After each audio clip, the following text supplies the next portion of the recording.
Now let us continue with sets. Relations और functions को समझने के लिए हम लोग सेट्स को पहले डिस्कस कर रहे थे, जो बहुत बेसिक कॉन्सेप्ट्स हैं सेट के। तो मैंने अभी तक आप लोगों को बताया था कि किसी भी सेट को कैसे रिप्रेजेंट करते हैं। तो 3 तरीके बताए मैंने, tabular form, set builder form और वेन डायग्राम। तो वेन डायग्राम पे हम क्या करते हैं, जैसे ये सेट ए हमने लिखा था टेबुलर फॉर्म में, जिसमें सिर्फ 3 एलिमेंट थे 1 2 3।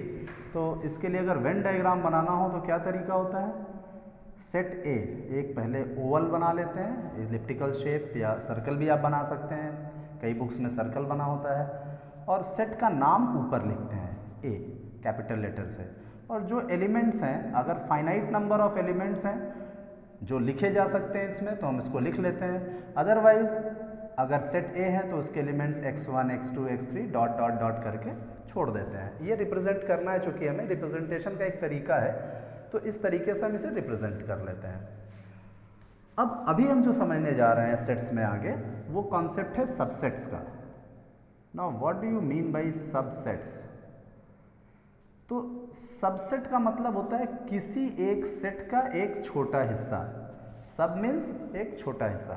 आपने बहुत सारे ऐसे शब्दों को सुना होगा, जैसे आपने सुना होगा सब स्टेशन। जैसे स्टेशन होता है तो उसका एक छोटा, उससे छोटा होगा, वो सब स्टेशन कहलाता है।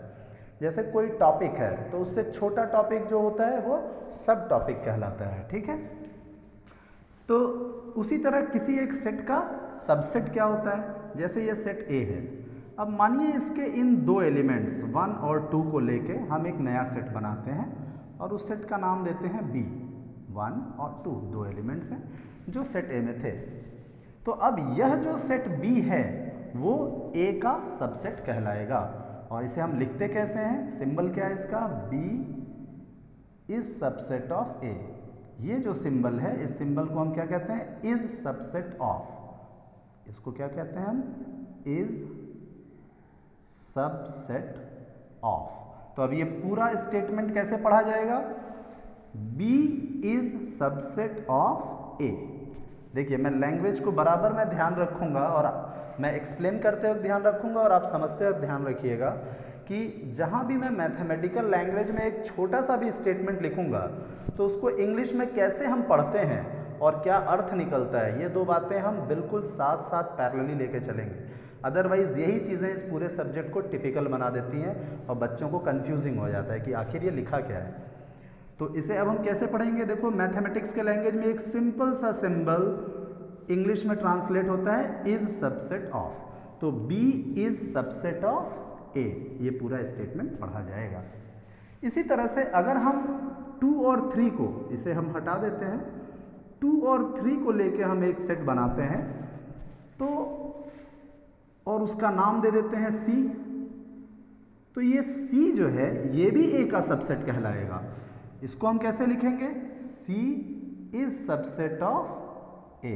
यहाँ पे ये इसकी मीनिंग सेम यही वाली है, इज सबसेट ऑफ। और ये स्टेटमेंट कैसे पढ़ा जाएगा, C is subset of A।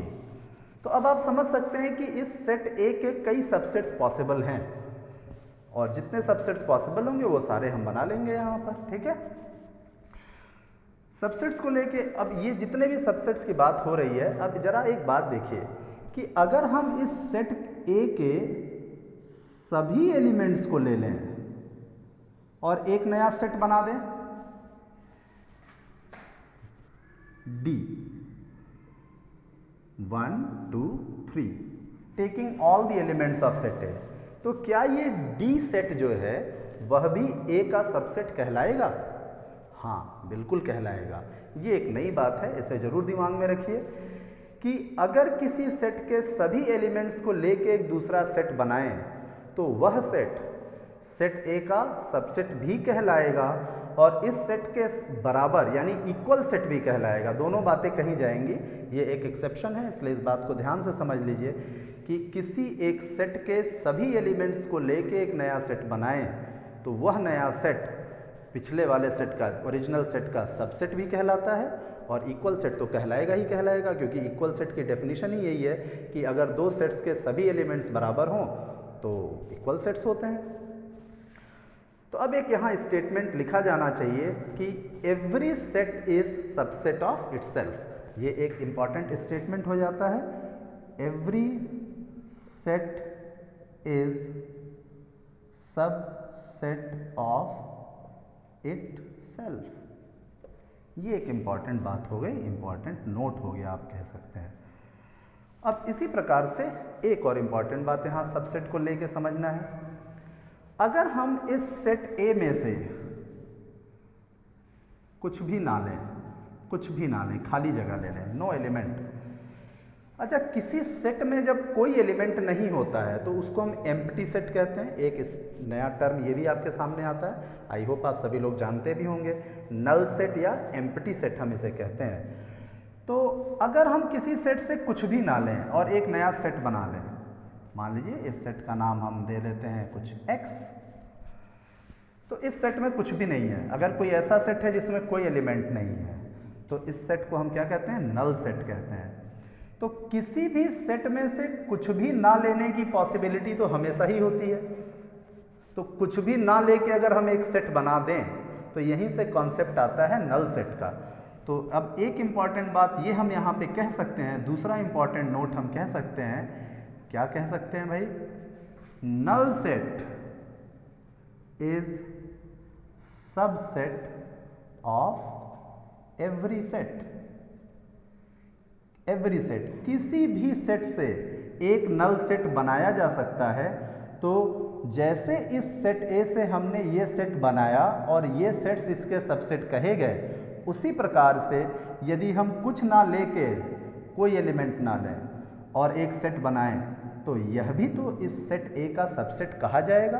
तो looking that way x is also subset of set ए। यहाँ तक के डिस्कशन में आपको लगभग उतनी बातें बता दी गई जो सेट से रिलेटेड है और आपको यूज आने वाली हैं रिलेशन फंक्शन को समझने में। एक बात और छोड़ के एक बात और बची है अभी हमारे पास, वो है दो सेट्स का क्रॉस प्रोडक्ट। किसी भी दो सेट ए और बी को अगर हम लें तो उसका क्रॉस प्रोडक्ट से क्या मतलब होता है, इसको अब समझ के और हम लोग आगे बढ़ेंगे। तो यहाँ पर अगर हम देखें, अगर हमारे पास दो सेट्स हैं, यहाँ कुछ नए टर्म्स आएंगे। ऑर्डर्ड पेयर का मतलब क्या होता है और दो सेट्स का डॉट प्रोडक्ट का क्या मतलब होता है। कार्टेशियन प्रोडक्ट भी कई बार कहते हैं।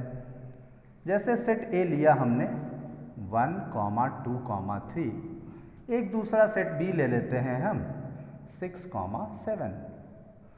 अब यदि हम कहते हैं ए क्रॉस बी तो इसका मतलब क्या होता है।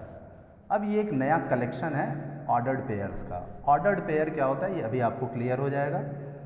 एक करली ब्रैकेट बनाइए, सेट ए क्रॉस बी है तो ए का पहला एलिमेंट लीजिए और बी का पहला एलिमेंट लीजिए, ए, 6 लिखिए और एक कॉमन ब्रैकेट जिसको हम पैरेंथेसिस भी कहते हैं, कॉमन ब्रैकेट को पैरेंथेसिस भी कहते हैं हम, इसके अंदर इस ऑर्डर्ड पेयर को रखिए। Pair means collection of two, तो एक सेट ए का एलिमेंट और दूसरा सेट बी का एलिमेंट।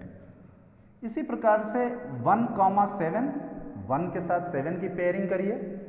इसी तरह 2, 6, 2 के साथ 6 की पेयरिंग करिए, कॉमा लगाइए यहाँ, फिर 2, 7 ऑर्डर्ड पेयर, फिर कॉमा लगाइए। अब 3 के साथ ऐसे ही बनाइए, 3, 6 एंड 3, 7, क्लोज द ब्रैकेट। ये सारे पॉसिबल ऑर्डर्ड पेयर्स लिखे गए हैं अगर हम ए क्रॉस बी, ए के साथ बी का कार्टेशियन प्रोडक्ट लेते हैं। अब ये एक नया सेट है हमारे पास, this is a new collection, this is a well defined collection of data. Well defined क्यों है?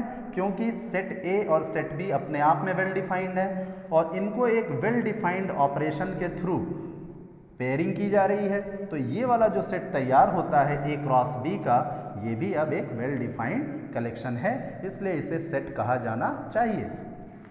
अब इसमें खास बात क्या है? Ordered pair. ऑर्डर्ड पेयर का मतलब हुआ एक फिक्स्ड ऑर्डर है, ऑर्डर माने क्रम होता है, एक फिक्स्ड क्रम है इस पेयर में। क्या क्रम है? पहला एलिमेंट इन सभी ऑर्डर्ड पेयर्स का वो सेट ए से बिलोंग कर रहा है, आप देख सकते हैं 2 3, ठीक है। और दूसरा एलिमेंट सेट बी से बिलोंग कर रहा है सभी ऑर्डर्ड पेयर्स में। तो ये फिक्स्ड ऑर्डर होने की वजह से इसे ऑर्डर्ड पेयर, इन पेयर्स को ऑर्डर्ड पेयर्स कहा जाता है। और इस पूरे सेट में ए क्रॉस बी में एक ऑर्डर्ड पेयर एक एलिमेंट की तरह बिहेव करेगा, जैसा कि आप देखे थे सेट ए के लिए ये एलिमेंट्स की तरह बिहेव करते हैं जो कॉमा से सेपरेटेड हैं, मगर क्रॉस प्रोडक्ट में ये ऑर्डर्ड पेयर्स एक एलिमेंट की तरह बिहेव करेंगे और ये भी कॉमा से सेपरेटेड हैं और इसको एक एलिमेंट की तरह दिखे इसलिए हमने इसको पैरेंथेसिस में इनक्लोज किया है, तो इसको बोलते हैं ऑर्डर्ड पेयर। इसी तरह हम ए क्रॉस ए भी निकाल सकते हैं। ए क्रॉस ए मतलब ए सेट का ए सेट के साथ ऑर्डर्ड पेयर बनाया जाए।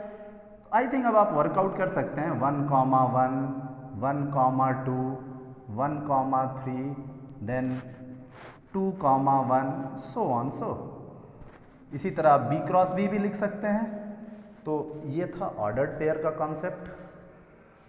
इसी के साथ हम लोग इस वीडियो को अब ख़त्म करेंगे।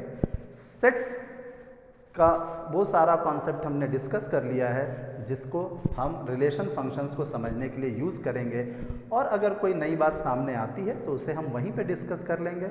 इस वीडियो को यहीं ख़त्म करते हैं। See you in the next video with relations and functions. Thank you.